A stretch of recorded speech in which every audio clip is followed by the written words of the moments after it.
Commander Braxton Vale had survived 17 different wars, outlasted 3 different galactic governments, and once spent 6 months trapped on a planet where the local wildlife considered his species a delicacy. Yet none of those experiences had prepared him for the sheer, incomprehensible chaos that followed humans wherever they went. The emergency klaxon was shrieking across the detention level of Starbase Omega-7, and frankly, Braxton was getting tired of that sound. It seemed like every time Dr. Cassie Harper set foot outside her quarters, something exploded, caught fire, or developed sentience and filed a complaint with the station's ethics committee. "Commander?" Sergeant Thrix burst through the command center doors, his forearms flailing in what could charitably be described as panic. The Voltarian's normally steady blue complexion had shifted to a sickly green color that meant either terror or the aftermath of eating human cuisine. "The human has breached containment protocol Zeta-9. Which containment protocol is Zeta-9 again?" Braxton asked, though he suspected he really didn't want to know the answer. "The one specifically created after last month's incident with the sentient plasma creatures," Thrix replied, his voice cracking like a teenager asking someone to prom. "You know, the protocol that explicitly states that under no circumstances should anyone, especially humans, approach the Shadowbeast." "Ah yes, the Shadowbeast." Braxton felt his stomach, or the Kevlarian equivalent of a stomach, drop several inches. The creature they'd captured during the raid on the illegal breeding facility in the Outer Rim. The same creature that had killed 17 heavily armed mercenaries before they'd managed to sedate it with enough tranquilizers to drop a small moon. "Please tell me," Braxton said slowly, "that the human is not currently in the same room as a creature that considers dismemberment a form of artistic expression." "I wish I could, sir," Thrix replied miserably. "But she's been in there for 20 minutes, and the surveillance feed shows her... well, she appears to be having a conversation with it." Braxton closed his eyes and tried to remember why he'd accepted this assignment. Oh right, the pay was excellent, and they'd promised him that babysitting one human scientist would be a nice, quiet posting, after all that unpleasantness with the hegemony. Apparently, the Galactic Defense Corps had a very different definition of quiet than he did. "Show me," he commanded, dreading what he was about to see. The main view screen flickered to life, displaying the interior of Containment Cell Alpha 7. The room was designed to hold the most dangerous creatures in known space, with walls thick enough to stop a starship and energy barriers that could contain a small star. And there, sitting cross-legged on the floor in her ridiculous flower-print lab coat, was Dr. Cassie Harper. She was indeed having what appeared to be a very animated conversation with the Shadowbeast. The creature itself was magnificent in the way that natural disasters and black holes were magnificent. Easily 3 meters tall at the shoulder, with midnight black fur that seemed to absorb light, and claws that could shred titanium like tissue paper. Its eyes glowed with an intelligence that was both ancient and utterly alien, and its mouth was filled with teeth that belonged in a weapons catalog rather than on a living being. Most terrifying of all, the beast was listening to her. "Dr. Harper," Braxton spoke into the communication system, trying to keep his voice level. "Would you please explain what you're doing?" Cassie looked up at the surveillance camera and waved cheerfully. "Oh, hi, Commander. I'm just chatting with Midnight here. Did you know that shadow beasts have a complex social structure based on cooperative child rearing? It's fascinating." "Midnight?" Braxton repeated weakly. "Well, I had to call him something," Cassie replied, as if naming an apex predator was the most natural thing in the galaxy. "He told me his real name, but it's mostly growls and subsonic vibrations that would probably rupture your eardrums. Midnight is much easier to pronounce." The Shadowbeast, apparently named Midnight now, made a sound that was somewhere between a purr and the noise a starship engine makes when it's about to explode. To Braxton's horror, it sounded almost agreeable. "Dr. Harper," Braxton said, his voice taking on the tone he usually reserved for hostage negotiations. "I need you to very slowly move toward the exit. That creature has killed more beings than the plague on Centauri Prime." "Oh, that," Cassie said dismissively, scratching behind what appeared to be the beast's ear. He was just protecting his cubs. Weren't you, big guy? The creature made another sound that Braxton's universal translator was having difficulty processing. After a moment, the machine settled on affirmative response with emotional undertones of parental concern. Cubs, Sergeant Thrix whispered. The reports didn't mention any offspring. That's because, Cassie continued, apparently unaware that she was casually petting a creature that could bite her in half. They were hidden in a secondary chamber that your scanning equipment couldn't detect. Midnight here is a single father raising triplets, and he's been absolutely frantic about their safety. As if summoned by her words, 3 smaller shapes emerged from what had appeared to be solid shadows in the corner of the cell. The cubs were about the size of large dogs, with the same midnight black fur as their parent, but their eyes held a curious innocence that their fathers lacked. One of the cubs approached Cassie cautiously, and she extended her hand toward it. The moment her fingers touched its fur, the little creature began making a sound that Braxton's translator identified as contentment vocalization, but which sounded suspiciously like purring. The 7 moons of Kestra, Thrix breathed. It's purring. The offspring of the most feared predator in the known galaxy is purring because a human touched it. The adult Shadowbeast watched this interaction with what could only be described as parental pride. When the second cub approached Cassie and received similar attention, Midnight actually laid down, his massive head resting on his paws like some kind of oversized house pet. This is impossible, Braxton muttered. The behavioral analysis clearly stated that Shadowbeasts are incapable of forming bonds with other species. Well, Cassie said, now somehow managing to have all 3 cubs clustered around her, while their father watched with obvious approval. Your behavioral analysis was clearly written by someone who never bothered to ask the Shadowbeasts what they thought about it. She looked directly at the camera, and Braxton could see that familiar gleam in her eyes that usually preceded something that would require extensive paperwork and possibly a career change for everyone involved. Commander, I need to speak with you about our prisoner classification system. Because Midnight here isn't a prisoner. He's a refugee. And those mercenaries he killed? They weren't just illegal breeders. They were cub traffickers. He was protecting his children from being sold to fighting rings in the outer colonies. The silence in the command center was broken only by the sound of Thrix's nervous breathing and the distant hum of the space station's life support systems. Braxton stared at the screen, watching a human woman cuddle with creatures that were literally designed by evolution to be perfect killing machines. Dr. Harper, he said carefully. Are you telling me that we've been holding a protective father and his children in a maximum security facility because we assumed they were monsters? That's exactly what I'm telling you, Cassie replied. And furthermore, Midnight has been trying to communicate with your staff for weeks, but every time he makes a sound, everyone assumes he's being aggressive and increases the security protocols. As if to demonstrate her point, Midnight lifted his great head and made a series of complex vocalizations.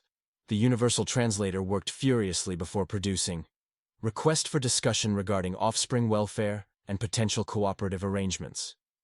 He wants to negotiate, Braxton said, the words feeling surreal as they left his mouth. He's been wanting to negotiate since day one, Cassie confirmed. But it's hard to have a diplomatic conversation when everyone's pointing plasma cannons at you. One of the cubs had apparently decided that Cassie's lap was the perfect place for a nap, and had curled up accordingly. The sight of a creature that would grow up to be an apex predator sleeping peacefully on a human was probably going to give Braxton nightmares for weeks. Sir? Thrix asked hesitantly. What are your orders? Braxton looked at the screen, where Cassie was now gently stroking the sleeping cub, while the other 2 played what appeared to be a game involving pouncing on her shoelaces. Their father watched the proceedings with the kind of relaxed vigilance that Braxton recognized from his own days as a parent. Contact the diplomatic corps, he said finally. Tell them we need a xenobiologist, a translator specializing in nonverbal communication, and someone from legal who's familiar with refugee rights. Also, get me Dr. Harper's complete file on interspecies behavioral patterns. You're actually going to let her negotiate with it? Thrix asked incredulously. Sergeant, Braxton said, watching as Cassie somehow managed to get all three cubs engaged in what appeared to be a vigorous game of keep-away using her datapad. At this point, I'm beginning to think that Dr. Harper might be the only one of us who actually knows what she's doing.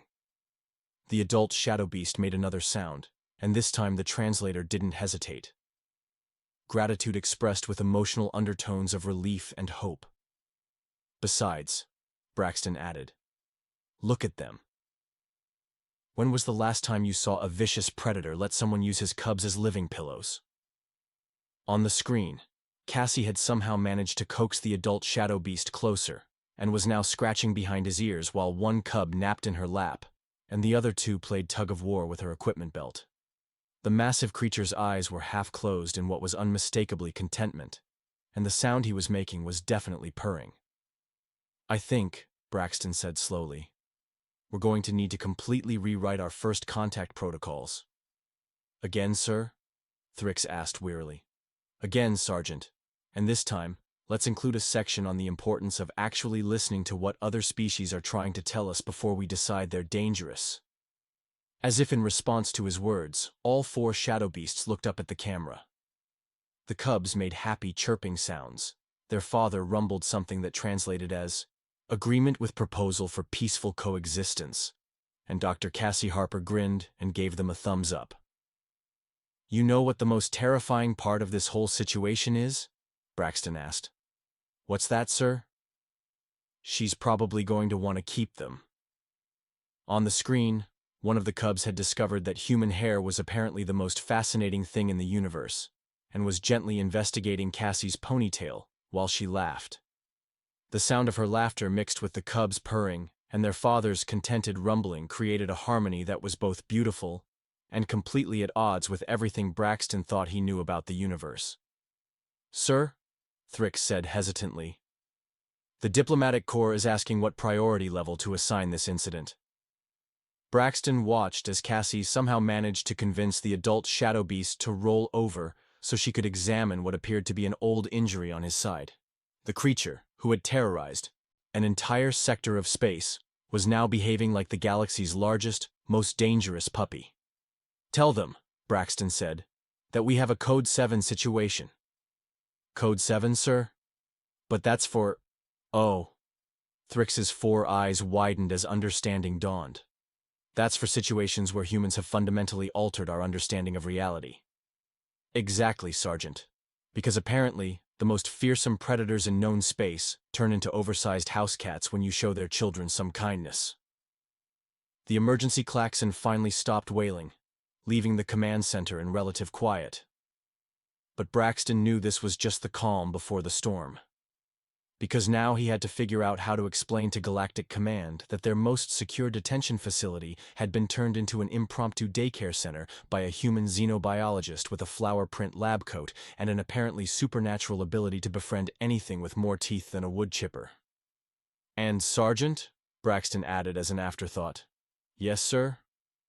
Start drafting a requisition for a larger containment facility, something with a playground. 3 hours later, Braxton found himself in what could only be described as the most surreal diplomatic meeting of his career.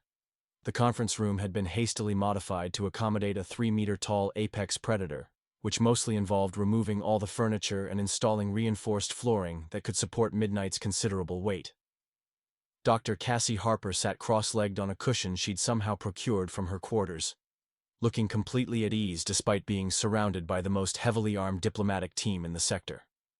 The 3 Shadowbeast cubs had claimed various spots around the room, with one investigating the holographic display system, another napping under the conference table, and the third apparently fascinated by Ambassador Velk's breathing apparatus. Let me see if I understand this correctly.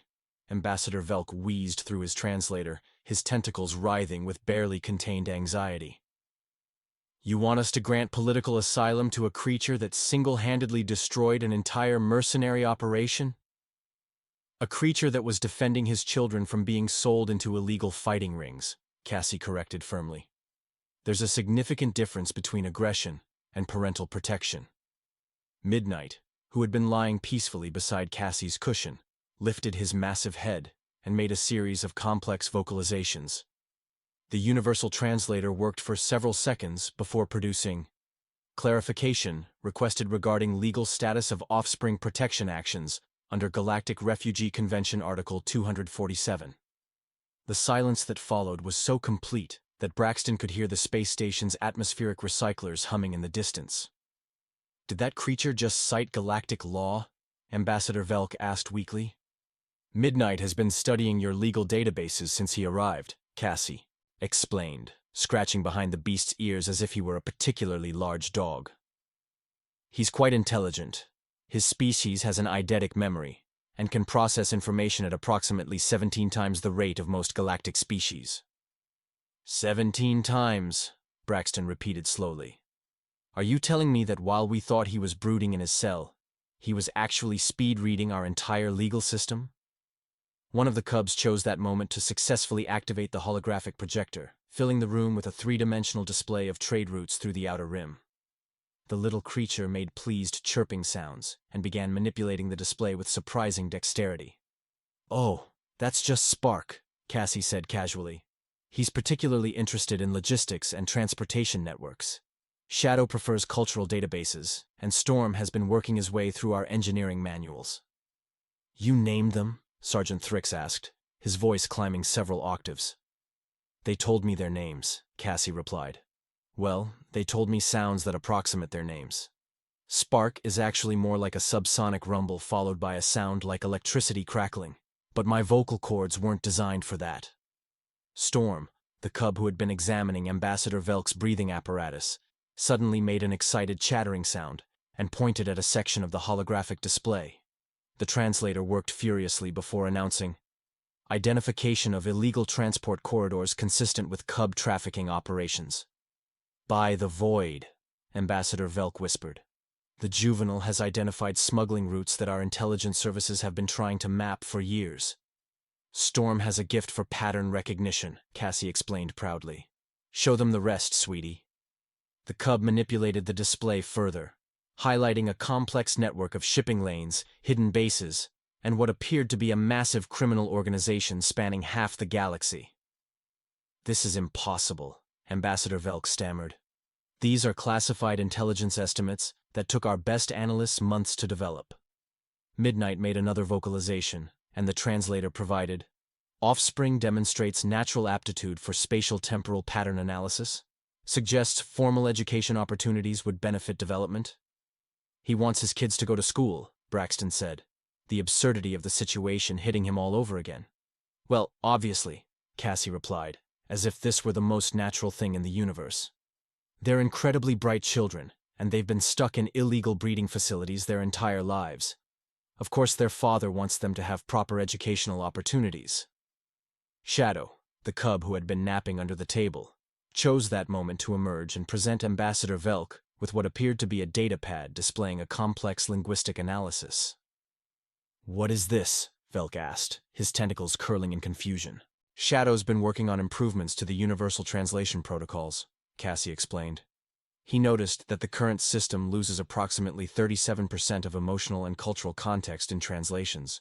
His modifications would reduce that to less than 5%. A juvenile alien has improved our translation technology? Velk's voice had reached frequencies that were probably illegal in most sectors. Children often see solutions that adults miss, Cassie said diplomatically. They haven't learned yet that certain things are supposed to be impossible. Spark had apparently grown bored with the logistics display and was now investigating the room's security systems. Alarms began blaring as blast shields activated and deactivated in rapid succession. Spark, Midnight rumbled, his tone clearly parental disapproval.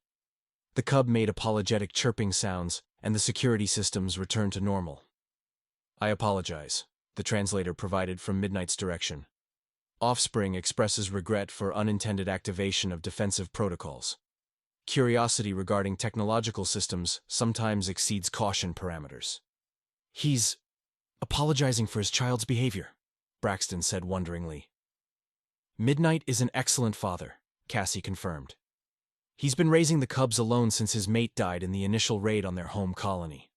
Everything he's done has been to protect them and give them a chance at a normal life. Normal life, Ambassador Velk repeated. For creatures that could theoretically conquer most of the known galaxy, if they put their minds to it. That's exactly the kind of thinking that got us into this mess, Cassie said sharply. You see dangerous predators, where I see a refugee family that's been traumatized by violence and displacement. These cubs have never known a life without fear and captivity. They deserve better. Storm had apparently finished his analysis of the smuggling networks and was now presenting Ambassador Velk with what appeared to be a detailed tactical plan for dismantling the entire operation. This is remarkably comprehensive, Velk admitted, studying the display. If we implemented this strategy, we could shut down cub trafficking in this sector within 6 months. Storm has a natural aptitude for strategic planning, Cassie explained. He gets it from his father. Midnight coordinated the resistance movement on their homeworld before the trafficking rings destroyed it. Resistance movement? Braxton asked. Midnight made a series of complex sounds, and the translator worked overtime to provide confirmation of leadership role in planetary defense against illegal harvesting operations. Species demonstrates natural organizational capabilities and tactical intelligence. Resistance efforts ultimately unsuccessful due to technological disadvantage and superior enemy numbers. You led a war against the traffickers, Braxton said, understanding dawning. And when that failed, he focused on protecting his children, Cassie added. Every violent action he's taken has been defensive. He's not a monster. He's a war veteran trying to keep his family safe. Shadow chose that moment to curl up against Ambassador Velk's side, purring contentedly.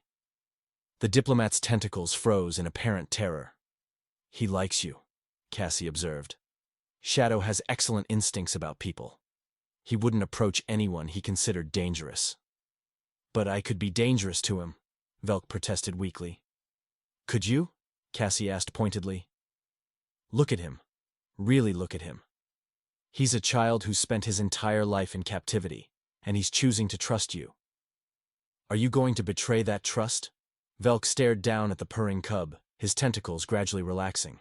Almost without thinking, he reached out and gently stroked Shadow's fur. The cub's purring intensified. This is highly irregular, Velk murmured, but he continued petting the cub. Most of the best diplomatic breakthroughs are, Cassie replied.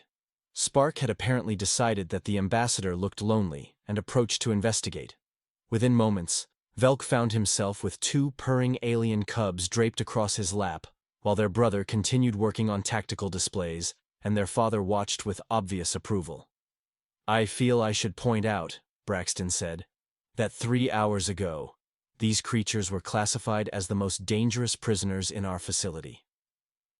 And now they're political refugees seeking asylum and educational opportunities for their children, Cassie replied. Funny how perspective changes things. Midnight made another vocalization, longer and more complex than the others. The translator worked for nearly a minute before producing. Formal request for establishment of permanent residence status in exchange for consultation services regarding anti-trafficking operations and technological development assistance. Offspring education requirements include advanced mathematics, engineering, tactical studies, and interspecies cultural exchange programs. Family unit expresses gratitude for compassionate treatment and requests opportunity to contribute positively to galactic community. He wants to help us fight the traffickers, Ambassador Velk said slowly, still absently petting 2 purring cubs. He wants to make sure no other families go through what his has endured, Cassie corrected. And he's offering his children's extraordinary abilities to help make that happen. The intelligence value alone would be immense, Braxton admitted. If Storm can identify trafficking networks that easily, and Spark can improve our logistical systems, and Shadow can enhance our communication capabilities, Velk added, looking down at the cub who was now using his tentacle as a pillow. Plus, Cassie said with a grin, Midnight's tactical expertise could revolutionize our approach to anti-trafficking operations. You're not just gaining refugees, you're gaining a highly skilled consultant and 3 incredibly gifted children who could grow up to be humanity's greatest allies. Humanity's allies? Braxton asked. Well, obviously I'm going to be involved in their education and integration process, Cassie replied. Someone needs to help them navigate galactic society, and I seem to have a knack for interspecies communication. Dr. Harper, Ambassador Velk said carefully, Are you proposing to adopt a family of apex predators? I'm proposing to help a refugee family find their place in the galaxy, Cassie corrected. The fact that they happen to be apex predators is irrelevant. They're people, Ambassador. Highly intelligent, emotionally complex people who deserve the same rights and opportunities as anyone else. Storm looked up from his tactical displays and made an excited chittering sound. The translator provided expression of enthusiasm regarding educational prospects and gratitude toward proposed guardian relationship. See, Cassie said. He's excited about going to school. This is insane, Braxton muttered, but he was smiling as he said it. The best ideas usually are, Cassie replied. Besides, can you honestly tell me that having Midnight and his cubs as allies wouldn't be preferable to keeping them as prisoners? Midnight made a sound that was unmistakably agreement, and all three cubs looked up at the assembled diplomats with expressions that somehow managed to be both innocent and hopeful. Very well, Ambassador Velk said finally. I'll recommend that the Galactic Council grant full refugee status to the family unit. But, he added, looking sternly at Cassie, you're going to be personally responsible for their integration into galactic society. Wouldn't have it any other way, Cassie replied cheerfully. And we'll need to establish proper educational programs for the cubs, Braxton added. Something that challenges their abilities without making other species feel inadequate. I know just the place, Cassie said. The Interspecies Academy on Kepler 7 specializes in gifted children from non-standard backgrounds. Non-standard, Braxton repeated. Is that what we're calling this now? Commander, Cassie said. 6 months from now, when Storm has helped us shut down half the trafficking rings in the galaxy, and Spark has revolutionized our logistics networks, and Shadow has made it possible for species to truly understand each other for the first time in galactic history, are you really going to complain about non-standard?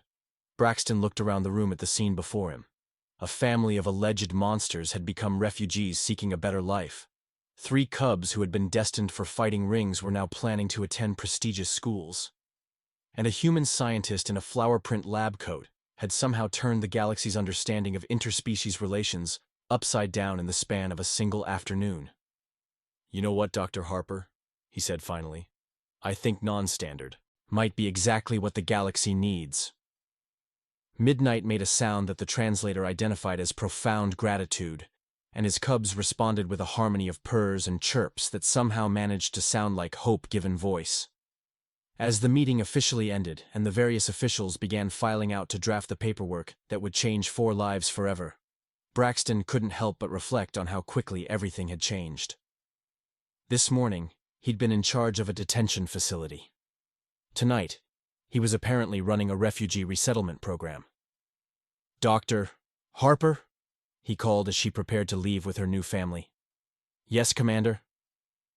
Next time you decide to revolutionize interspecies diplomacy, could you give me a little warning first? Cassie grinned, one hand resting on Midnight's massive head while the 3 cubs clustered around her feet. Where would be the fun in that? As they left the conference room, Braxton could hear her chatting with the cubs about school curriculums and extracurricular activities, while Midnight rumbled responses that the translator dutifully converted into discussions of educational philosophy and child development theory. 2 weeks later, Braxton received a message that made him wonder if reality had taken a permanent vacation. The Interspecies Academy on Kepler 7 was requesting additional funding for their gifted program. Apparently, Storm had redesigned their entire tactical simulation system during his first week, making it so realistic that visiting military officers were using it for actual strategic planning. Spark had somehow convinced the Academy's logistics department to let him reorganize their supply chains, resulting in a 40% increase in efficiency and cost savings that were already being studied by commercial shipping companies across 3 sectors. And Shadow? Shadow had started a translation club that was breaking down communication barriers between species that had been feuding for centuries. His modified translation protocols were so effective that the Galactic Diplomatic Corps was considering making them mandatory for all official negotiations. Sir? Sergeant Thrix appeared at Braxton's office door, holding yet another report. You're going to want to see this. Please tell me it's good news, Braxton said wearily. I'm not sure my sanity can handle any more reports about the Cubs accidentally revolutionizing galactic society. Actually, sir, it is good news. The anti-trafficking task force that Dr. Harper and Midnight are consulting for just shut down the largest cub trafficking ring in the Outer Rim. The operation was so successful that the Galactic Council is considering establishing a permanent joint task force. Braxton leaned back in his chair and stared at the ceiling. 3 weeks ago, he'd been running a quiet detention facility. Now he was apparently part of the most successful interspecies cooperation initiative in galactic history.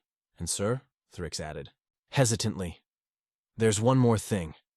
Dr. Harper sent a personal message. What does it say? She says, and I quote, "Thanks for believing in us.